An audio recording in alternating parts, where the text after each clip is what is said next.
சாதாரண வெற்றி இல்லை. ஒரு ஊழல்வாதிகளோடையும் கூட்டணிக்கு போக மாட்டேன், நான் தனியாக நின்று மக்கள் என்னை தனியாக செலக்ட் பண்ணி அப்படி வந்தால் தான் மக்களுக்கு ஏதாவது நல்லது பண்ண முடியும் அப்படின்னு நின்று அந்த தைரியமே.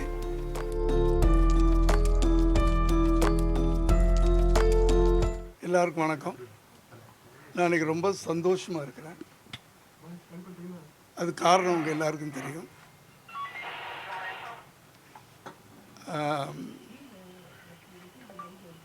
என் மகன் அவருடைய நம்பிக்கை, அதுவும் அசைக்க முடியாத ஒரு நம்பிக்கையில் இருந்தார்.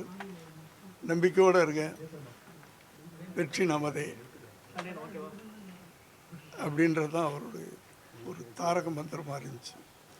அது நான் என்ன சொல்கிறேன்னா, அரசியலை தாண்டி இளைஞர்களுக்கு அது ஒரு நம்பிக்கை. அதாவது முதல்ல நம்ம வாழ்க்கையில் உயருவோம், இதை அச்சீவ் பண்ணுவோம் அப்படின்ற நம்பிக்கை நமக்கு இருக்கணும். முதல்ல அது ஒவ்வொருத்தருக்கும் இருக்கணும். இளைஞர்களுக்கு அந்த நம்பிக்கை தான் நம்மளை உழைக்கிறதுக்கு தூண்டும்.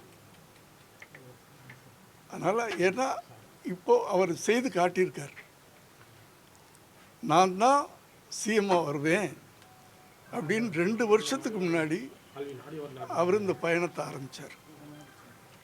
சும்மா அவர் சொல்லிட்டு சும்மா வீட்டில் உட்காரல, அதுக்காக இறங்கி அவ்வளோ கஷ்டப்பட்டுருக்காரு. எவ்வளவோ எதிர்ப்புகள், எவ்வளவோ சோதனைகள், என்னென்னமோ அத்தனையும் அவர் தாண்டி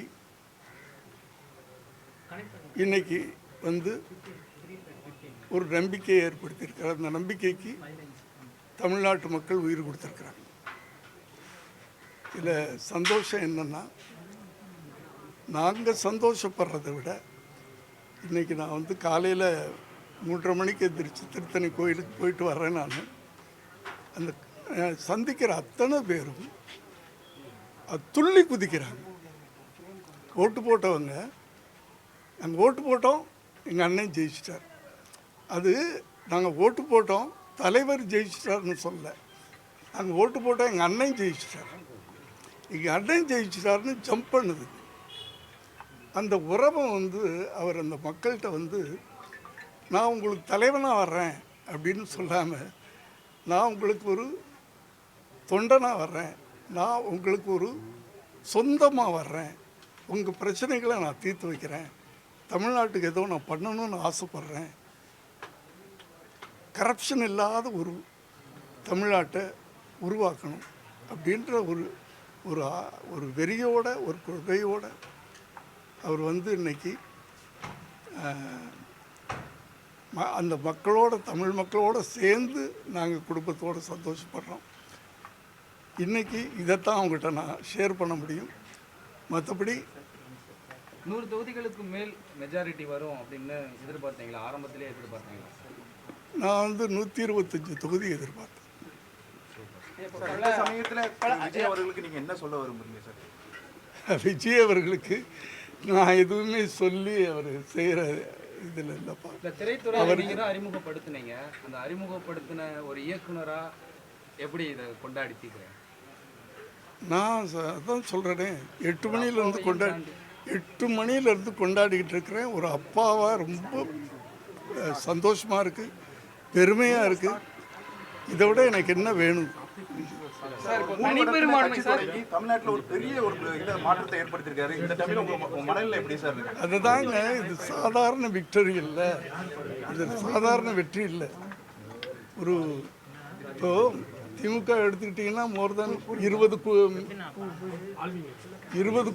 கூட்டணிக்கு மேலே, இவங்களை எடுத்துக்கிட்டிங்கன்னா ஒரு 7-8 கூட்டணிக்கு. இவர் தனியாக நின்று அதுவே ஒரு தைரியம் தான். நான் எந்த ஒரு ஊழல்வாதிகளோடையும் கூட்டணிக்கு போக மாட்டேன், நான் தனியாக நின்று மக்கள் என்னை தனியாக செலக்ட் பண்ணி அப்படி வந்தால் தான் மக்களுக்கு ஏதாவது நல்லது பண்ண முடியும் அப்படின்னு நின்று அந்த தைரியமே பெரிய விஷயம் இல்லையா? இப்போ மெஜாரிட்டி வரல, மெஜாரிட்டி நம்பர்ஸ் கிடைக்கல. அந்த இப்போ டைம் என்ன? ஃப்ரீ ஆகுது. இன்னும் டைம் இருக்கு. இல்ல இருந்தாலும் நம்ம காங்கிரஸ் இந்த மாதிரி கட்சிகளுக்கு எதுவும் அழைப்பு விடுக்கிறோமா? ஏற்கனவே பேசியிருந்தீங்க. எனக்கு அதுலலாம் நான் அரசியலுக்குள்ளே நான் போக விரும்பலை. நீங்கள் என்ன சொன்னீங்கன்னா ஆஸ் அ ஃபாதராக ஒரு தகப்பனாக என்ன ஃபீல் பண்ணுறீங்கன்னு கேட்டால் அதுக்கு பதில் சொல்லிக்கிட்டு இருக்கேன். நீங்கள் வந்து அவங்களோட சேருவாங்களா அது எனக்கு தெரியாது. அது யார் எடுக்க வேண்டிய முடிவு? அவர் எனக்கு தலைவர் அவர் தான். மகனா நான் தொண்டன் தான். Okay sir. மகனா நடிகரா பார்த்துருக்கீங்க. இப்போ வந்து சிஎம் ஆக போறதா சொல்லி இருக்கு. அந்த ஒரு சுச்சுவேஷன் இருக்கு. எப்படி சார் இருக்கு? அதாங்க இதை விட என்ன எனக்கு பெருமை வேணும், சந்தோஷம் வேணுன்றேன். சார் இப்போ உங்ககிட்ட ஆசி வாங்க வரதா ஒரு தகவல், நீங்க என்ன சொல்லி அனுப்ப போறீங்க சார்? நான் ஆசி கொடுத்து அனுப்புறேன், ஆசீர்வாதம் கொடுத்து அனுப்புறேன். இல்லை என்ன ஒரு அறிவுரை சொல்லுவீங்க ஒரு தந்தையா?